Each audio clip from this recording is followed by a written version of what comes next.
खरं तर ठाणे शहर हे तलावांचं शहर म्हणून प्रसिद्ध आहे आणि या तलावांची जोपासना आणि सुशोभीकरण तसंच अनेक ठाणेकर नागरिक या तलावांमध्ये बाजूलाच त्याच्याच लगतच काही उद्यानं आहेत. तर नागरिकांसाठी काय सुरक्षा आणि त्यांची व्यवस्था कशी काय त्यांना चांगलं वाटेल हा पाहणी दौरा खरं तर आपण आज केलेला आहे. खरं तर ठाणे शहरामध्ये बरेच तलाव आहेत, पण आज त्यापैकी 6-7 तलाव आपण पाहणी दौऱ्यासाठी घेणार आहोत.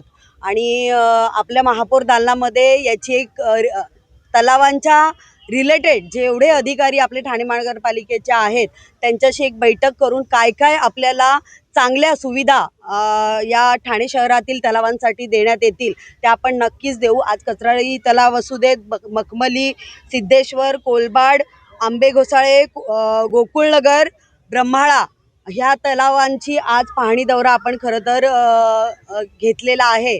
आणि या पाहणी दौऱ्यामध्ये मला असं वाटतं सगळ्यात महत्त्वाचे म्हणजे जे ज्येष्ठ लोक इथे चालण्यासाठी येतात, काही नवीन पिढी तरुण पिढी असते, तर शौचालयांची खरं तर खूप दुरावस्था आहे.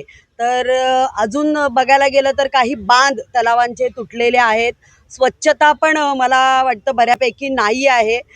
गेली 4 वर्ष प्रशासन सगळं बघत होती, पण आज नगरसेवक, महापौर, उपमहापौर सर्व महायुतीचं सरकार आहे आणि या सरकारच्या द्वारे ठाणे शहरातली विकास कामं जोरदार होत असताना महाराष्ट्र राज्याचे लाडके उपमुख्यमंत्री एकनाथजी शिंदे साहेब यांच्या मार्गदर्शनाखाली आणि यांच्या पुढाकारानेच खरं तर आम्ही उतरलो आहोत रस्त्यावर. आणि रस्त्यावर जर आपला नेता काम करत आहे तर त्यांच्याच मार्गदर्शनाखाली आपल्यालाही त्याच पद्धतीचं काम आपण करणार आहोत आणि करण्यासाठी सुरुवात केलेली आहे. लवकरच या तलावांचं सर्वांचं संवर्धन होईल आणि चांगल्या पद्धतीचं लोकांसाठी उपलब्ध होईल. मला वाटतं हे सगळी उद्यानं आणि तलावं